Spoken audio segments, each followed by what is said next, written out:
anak pondok.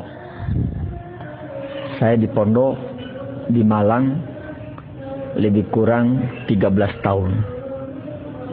Kemudian saya pun mondok lagi di Aljazair lebih kurang 9 bulan. Kemudian di Bahrain 6 bulan. Di Irak, di Baghdad 9 bulan. Dan di Masjidil Haram lebih kurang 5 tahun. Jadi saya memang sudah bercita-cita mempunyai pesantren. Karena itu sepulangnya saya dari pesantren, saya membuka pesantren di Dompu. Tahun 73 sampai tahun 75. Tapi di waktu itu saya harus berangkat mencari guru lagi. Untuk saya mendapatkan ilmu yang masih kurang di dalam diri saya, agar murid-murid saya bisa menguasai ilmu-ilmu Allah dan ilmu pengetahuan yang berhubungan dengan kehidupan di dunia. Kemudian saya dikaruniai rahmat oleh Allah Ta'ala untuk datang ke Jakarta. Setelah saya membuka pondok pesantren internasional di Surabaya. Dan pondok pesantren itu di saat itu karena saya ada masalah dengan fatwa-fatwa saya di Singapura yang berhubungan dengan ginjal, yang saya di waktu itu orang pertama yang memfatwakan bahwa organ tubuh boleh dipindah-pindahkan ke orang lain. Jadi di waktu ulama-ulama banyak yang tidak sepakat dengan pandangan saya, sehingga menyangkut dengan pendidikan saya, dan pondok saya pun ditutup. Kemudian cita-cita itu saya tidak mau berhenti. Saya pun membuka majelis taklim. Setelah saya pindah di Jakarta, saya buka majelis taklim di Bintaro, yang orang pun datang berduyun-duyun, beribu-ribu, dan memenuhi masjid sampai di luar-luar masjid. Setelah itu saya mendapat satu anugerah dari salah seorang yang beruang, memberikan saya rumah di Parung ini. Saya pindah ke sini pas dalam keadaan paceklik di Indonesia, yaitu pada tanggal 14 Mei tahun 1998, waktu gejolak Jakarta. Saya pun lalu di sini mendapat kepercayaan untuk membagi-bagi beras dari kedutaan-kedutaan Brunei, dari kedutaan Arab Saudi, dari Golkar, Pak Akbar Tanjung, dari pengusaha-pengusaha India, Gandhi School yang di bawah pimpinan Mr. Sham. Jadi saya membagi-bagi beras untuk rakyat yang tidak mendapat pekerjaan di waktu itu. Jadi Indonesia sedang sulit. Lama-lama saya melihat tempat ini daripada kosong, jadi saya bikin coba-coba pesantren. Saya pun membuat sebuah pesantren yang besarnya 4 kali 5 meter dari bambu-bambu dan kayu yang ada di hutan di sini. Dengan seorang murid yang namanya Prawoto. Itu murid pertama yang nyantri di tempat saya. Tapi beberapa lama kemudian pesantren kecil itu penuh. Saya pun menambah lagi dari kayu dan bambu 5 kali 8 meter. Penuh lagi. Salah seorang teman saya berkata, coba-coba dikembangkan pesantren ini. Jadi berkembanglah pesantren ini berkat dari bantuan teman-teman yang mau melihat pendidikan maju, dan saya pun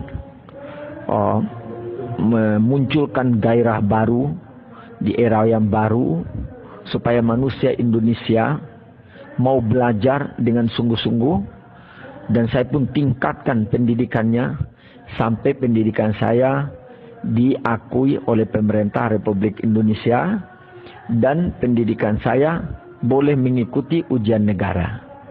Sehingga sekarang murid-muridnya lebih dari 6.000 wanita dan laki-laki. Jadi itulah yang saya buat di tempat ini, dan sekarang saya tingkatkan dari sanawiyah, aliyah sampai ke perguruan tinggi, dan saya tingkatkan lagi yang saya sesuaikan dengan era globalisasi, hubungan antara agama dan sesama manusia. Sehingga saya tidak segan-segan menyambung hubungan silaturahim dengan agama-agama di luar Islam, seperti agama Hindu, agama Buddha, agama Kristen, bahkan Konghucu, dan bangsa-bangsa yang ada. Saya berhubungan dengan orang Tionghoa, saya berhubungan dengan orang Cina di Taipei, saya berhubungan dengan orang-orang yang ada di luar daripada mereka seperti Kanada. Sekarang kita punya hubungan dengan Korea, dan Korea pun membantu pondok pesantren ini, lalu membangun sebuah gedung yang besarnya 24 kali 60 meter. Kemudian mereka pun memberikan guru-guru untuk mengajar taekwondo, karena saya kepingin melihat murid-murid saya serba bisa dan harus mempunyai kemampuan di dalam menerima ilmu dan pelajaran, dan mereka pun harus menguasai berbagai macam bangsa dan bahasa. Dan inilah harapan saya di dalam saya mendirikan pesantren ini. Mudah-mudahan pesantren ini bisa membawa umatnya, artinya murid-muridnya, ke kancah kehidupan yang lebih baik daripada sebelumnya, dan mereka menjadi anak-anak murid yang bisa melanjutkan sistem serta planning yang saya buat di dalam pondok ini, lalu kita dapat berkembang jauh lebih maju daripada yang sekarang ini. Cuma satu kali waktu saya memimpikan datuk saya. Saya didorong untuk untuk tinggal di tempat ini dan mendirikan pendidikan di tempat ini. Saya punya cita-cita, hanya saya kepingin dengan kemampuan dan giatnya saya serta cita-cita saya yang besar, murid-murid ini menjadi anak-anak yang bermanfaat bagi bangsa dan negara, menjadi anak-anak yang maju, yang menjadi contoh bagi pendidikan-pendidikan di luar pondok pesantren Al-Asriyah Nurul Iman. Saya yakin dengan cita-cita saya yang mulia dan ikhlas, dan kepinginnya saya murid-murid itu menjadi orang-orang besar, saya yakin pesantren ini akan menjadi pesantren yang besar dan mempunyai murid yang bertambah banyak. Apalagi saya mempunyai cita-cita ingin mendidik sekali keluar itu 40.000 anak dari pondok pesantren ini. Saya mempunyai cita-cita di pondok pesantren ini nanti ada fakultas teknik, ada fakultas kedokteran, informatika, dan fakultas-fakultas lain yang bisa mengantar murid-murid ini mendapat kesempatan untuk hidup di dunia modern.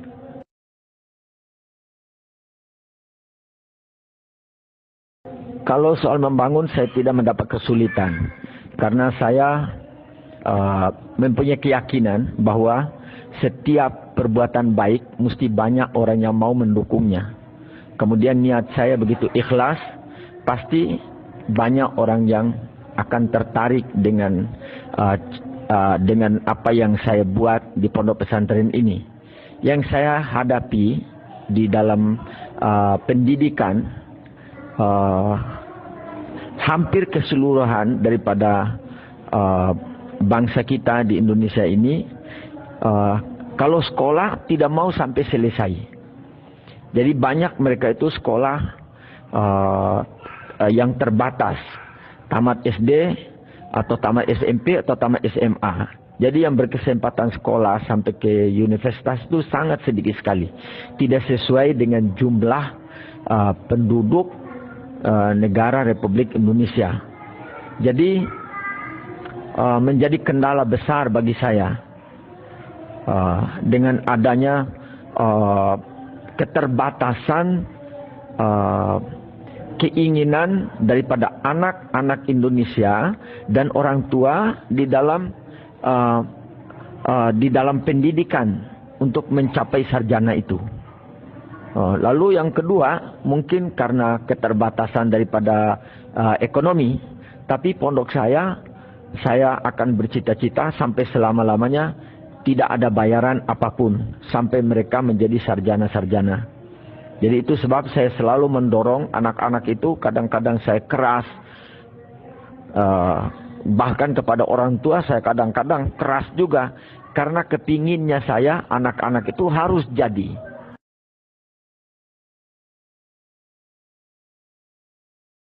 Tidak semua saya mau ciptakan jadi ulama, tapi saya juga kepingin mereka menjadi presiden, menjadi menteri, menjadi dirjen, menjadi pegawai negara, menjadi ulama, menjadi pedagang yang maju. Nah, nanti tergantung daripada hasil pendidikan ini. Dan saya akan tetap mengarahkan mereka kepada apa yang menjadi cita-cita saya.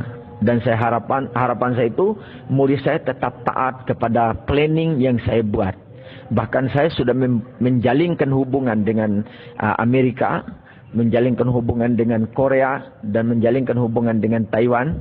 Bahkan kedutaan Saudi Arabia sering minta dari anak-anak murid kita itu untuk bekerja di kebun kerajaan di Saudi Arabia. Tapi sekarang saya melihat gaji-gaji yang di Amerika dan gaji di Korea dan Taiwan jauh lebih tinggi. Saya tetap mengharapkan anak-anak murid saya itu menguasai bahasa dengan ilmunya yang cukup. Mereka boleh menjelajah ke alam yang ada, yang bisa menerima mereka untuk bekerja atau berusaha mendapatkan dunia mereka.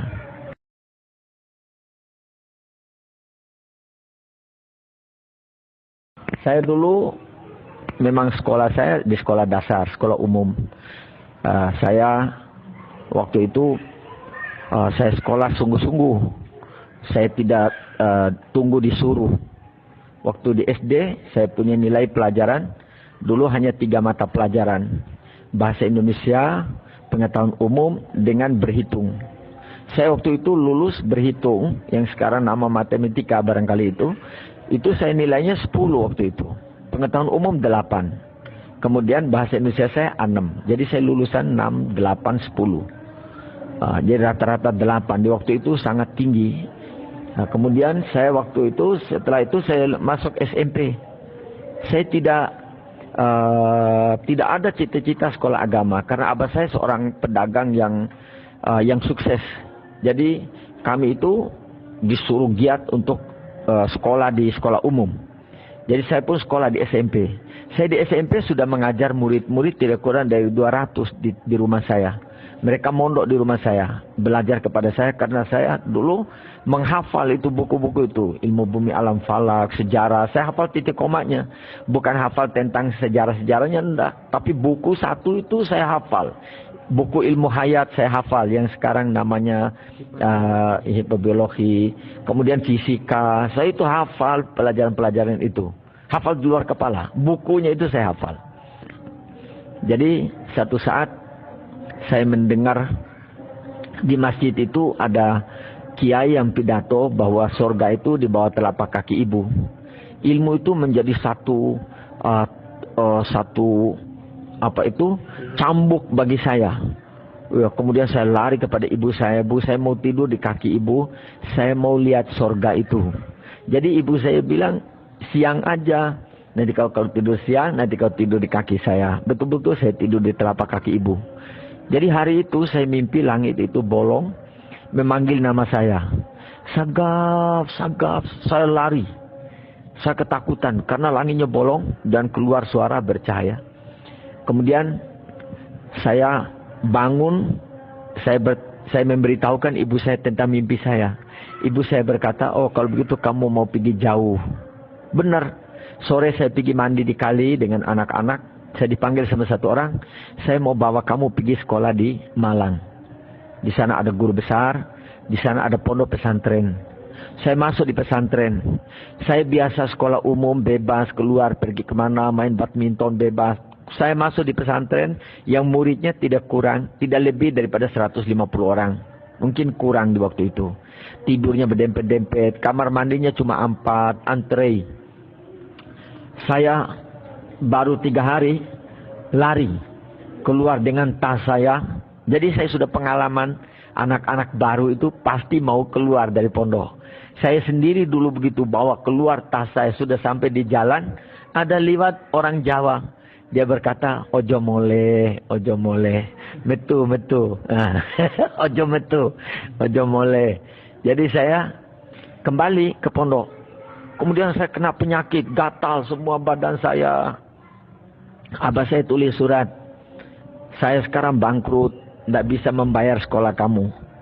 Jadi akhirnya saya pun kerja di dalam pondok itu, menyapu, kumpulkan sisa-sisa makan anak-anak, karena saya tidak bisa bayar. Jadi saya makan sisa anak-anak.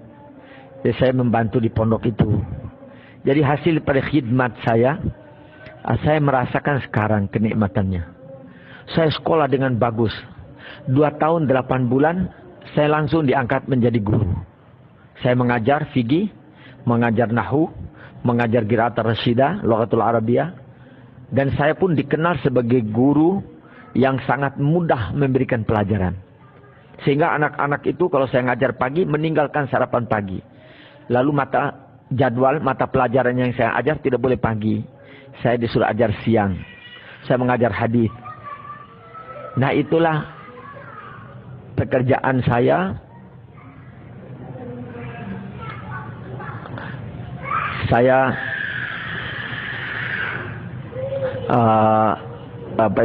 terus melanjutkan sekolah saya sampai saya mendapat penyakit macam-macam. Saya tetap bertahan karena cita-cita saya harus jadi. Malu mau balik. Setelah itu baru saya abah saya suruh pulang karena saya sudah 3 tahun. Saya pun pulang ke Dompu. Saya pulang. Yang sebenarnya abah saya itu dulu tidak mau saya itu sekolah agama. Dia tidak setuju. Nanti kamu pulang jadi tukang pukul beduk. Jadi setelah 3 tahun saya pulang, Departemen Agama Dompu mengusulkan saya untuk khutbah Jumat di Masjid Jami. Saya khutbah dengan bagus. Orang semua berebutan kepada saya, mencium tangan saya. Abah saya nangis. Dia bilang, kau lanjutkan sekolah kau dan kita bagi 2. Anak laki-laki, 3 sekolah umum, 3 sekolah agama. Semua adik-adik saya sukses. Ada yang satu sudah jadi insinyur doktor, Jindan, di bidang peternakan. Ada lagi Abu Bakar di bidang pertanian. Kemudian ada Muhammad pedagang. Abdurrahman juga dagang yang sukses. Abdillah tidak sukses di sekolah agama. Yang sukses di sekolah agama cuma saya satu. Tapi saya sudah cukup menyenangkan orang tua saya, abah saya dan ibu saya. Mereka ridho dan senang dengan saya. Ini yang membawa barakah, lalu saya menjadi orang seperti ini. Mudah-mudahan menjadi tauladan bagi murid-murid saya dan teman-teman saya, bahwa tidak menjadi halangan sakit, tidak menjadi halangan tidak ada uang, tidak menjadi halangan karena kemiskinan. Cita-cita yang mulia dan cita-cita yang kuat serta didukung oleh moral yang mulia, pasti orang itu akan sukses di dalam apa yang dia cita-citakan. Saya tidak pernah duduk ngobrol di pondok. Saya jarang duduk dengan teman-teman untuk berbicara yang tidak ada manfaat. Saya selalu dekat dengan mereka-mereka yang sudah lama. Saya duduk dengan dia, saya bawa buku. Kadang-kadang mereka usir karena saya duduk lama membaca kitab dengan dia. Sudah lama, sudah setengah jam duduk. Sudahlah. Tapi saya itu tetap tabah. Ini hari dia usir saya, besok saya datang lagi. Saya duduk kurangi dari setengah jam. Saya cari lagi guru yang lain. Saya begitu berpindah terus. Sehingga saya itu tidak pernah melepas guru-guru bantu yang ada di pondok itu untuk saya memintakan dia mengajarkan saya fikih, nahwu, Yang teman-teman belajar sekelas dengan saya itu masih baca Nahul Wadih, saya sudah baca Kawakibud Durri. Saya sudah mulai hafal Alfiyah. Saya sudah mulai menghafal Al-Quran. Saya sudah mulai membaca Ihya. Guru besar saya ngajar Bukhari, saya ikut belajar Bukhari sembunyi di belakang-belakang. Bahkan saya masih muda sekali waktu itu. Tapi itulah karena saya punya cita-cita. Jadi saya itu berjuang saja belajar itu. Sampai ini hari saya masih mau mencari ilmu apa yang saya belum dapat, saya tetap belajar. Contohnya kepada istri saya belajar. Dia belajar fisiologi di UI. Dia pulang, saya paksa dia harus bicara dan harus buka tipnya untuk saya mengikuti segala apa yang dia pelajari untuk saya cocokkan apa yang ada di dalam agama Islam itu apa seperti yang ada di pengetahuan umum. Tapi saya lihat memang Al-Quran itu adalah sumber daripada semua ilmu. Karena itu sekarang bahkan sudah beberapa tahun, hampir 10 tahun terakhir ini saya mencintai Al-Quran itu dengan sangat sekali. Saya baca satu ayat, saya memikirkan bisa sejam 2 jam. Dan itu pun belum cukup untuk menyelesaikan masalah satu ayat di dalam Al-Quran. Tapi itu kemampuan saya, mudah-mudahan ada orang yang lebih lagi daripada saya. Itu saya tuangkan kepada murid-murid saya, supaya mereka bisa melebihi saya atau sekurang-kurangnya sama dengan saya. Nah, di luar negeri saya juga mendapat karunia rahmat guru-guru yang aneh. Jadi guru-guru yang aneh itu kadang-kadang saya belajar hanya mereka melihat. Tapi setelah saya baca buku-buku tasawuf, memang ada Syekhun Nadar. Guru yang hanya sekedar memandang, murid itu lalu terbuka hatinya. Nah, jadi saya menemukan guru-guru yang seperti itu. Jadi mereka itu cukup memandang saya. Nah, rahasia Allah Ta'ala itu mereka masih bisa memindahkan dari diri mereka kepada orang-orang yang mereka merasa pantas untuk menerima ilmu-ilmu rahasia Allah itu. Jadi saya menemukan itu semuanya. Kalau menurut syariat, kita lihat daripada bentuk anak itu.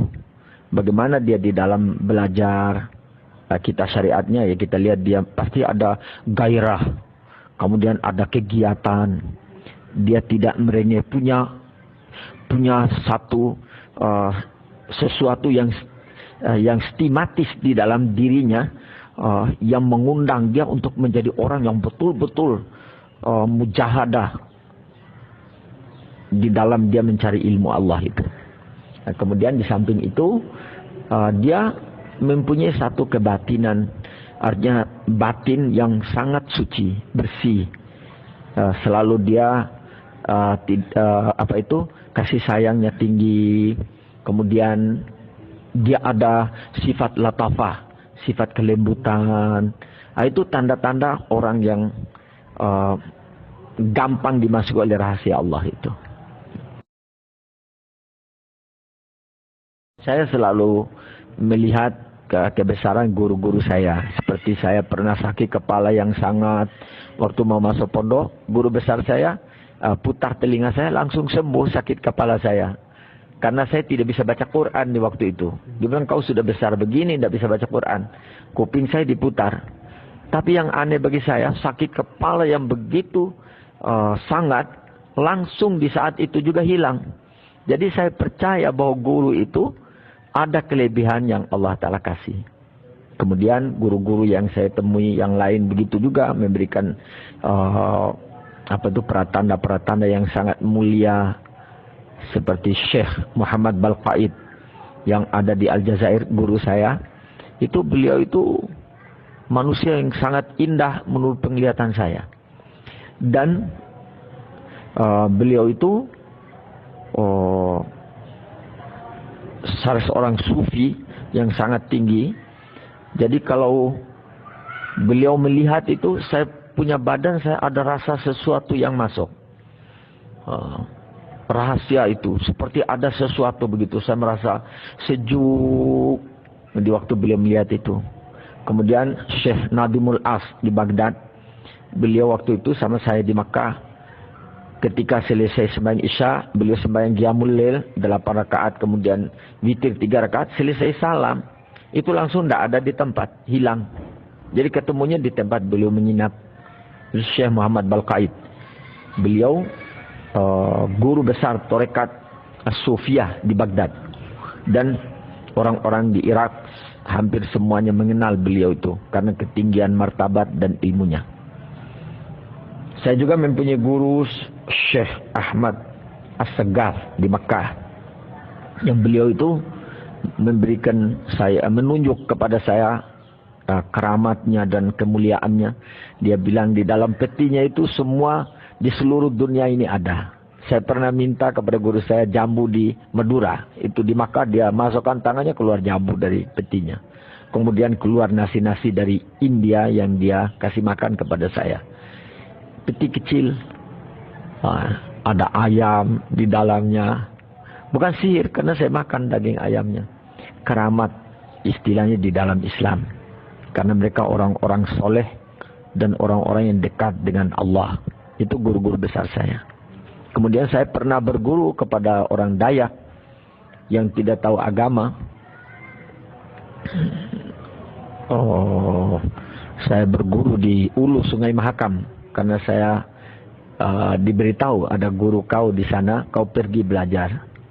Ketika saya ketemu, beliau berkata, saya sudah 7 tahun menunggu kau, minta untuk diislamkan.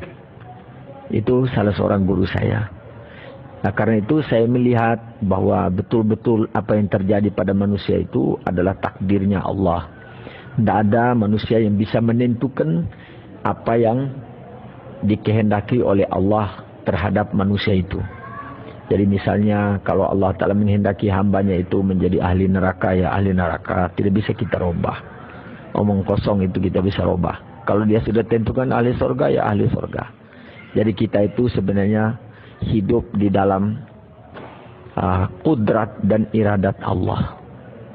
Jadi itu yang menjadi keimanan saya, bahwa saya yakin di dalam kehidupan saya itu saya dicintai oleh Allah karena Allah Ta'ala memberikan petunjuk kepada saya yang saya tidak terpikir sebelumnya dan tidak bisa dibuat-buat. Saya punya pedoman bahwa di dalam kehidupan itu sumber daripada segala-galanya adalah taat.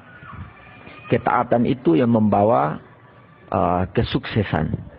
Taat kepada Allah, taat kepada Rasul, taat kepada kedua orang tua, taat kepada syekh, taat kepada guru dan peraturan, dan taat kepada pemerintah pun kita tidak boleh abaikan. Karena pemerintah itu orang yang berkhidmat kepada negara, kepada bangsa. Jadi kita pun harus taat juga. Jadi syaratnya saya di dalam kehidupan saya itu taat itu yang menjadi dasar daripada kehidupan saya. Bahkan kepada pemerintah saya harus taat. Karena pemerintah itu yang mengatur kita. Kadang-kadang menyebalkan, tapi ya memang sudah begitu manusianya, tapi pemerintahnya ini harus kita taati. Seperti bangsa kita, kalau semua bangsa Indonesia ini taat kepada pemerintahnya, tidak ada yang melawan. Ya kita kalau punya pikiran dan pandangan, kasih tahu aja, saya punya pikiran kalau begini bagaimana. Tidak perlu kita bikin ribut, bicarakan ini salah, ini tidak benar. Itu kan tanda-tanda tidak taat. Jadi yang namanya taat itu sukunul a'dha, diamnya semua anggota, wa khidmatul qalbi, kemudian hati menerima dengan penuh ketaatan, khidmat, artinya menjadi hamba, itu taat, berkhidmat, kemudian khidmatul qalbi, kemudian sakinatul anfus. Jiwa kita itu harus sakinah, sukun, tidak boleh bergejolak, harus tenang. Nah, jadi 3 perkara itu kalau kita miliki, mesti Allah Ta'ala akan memberikan rahmatnya kepada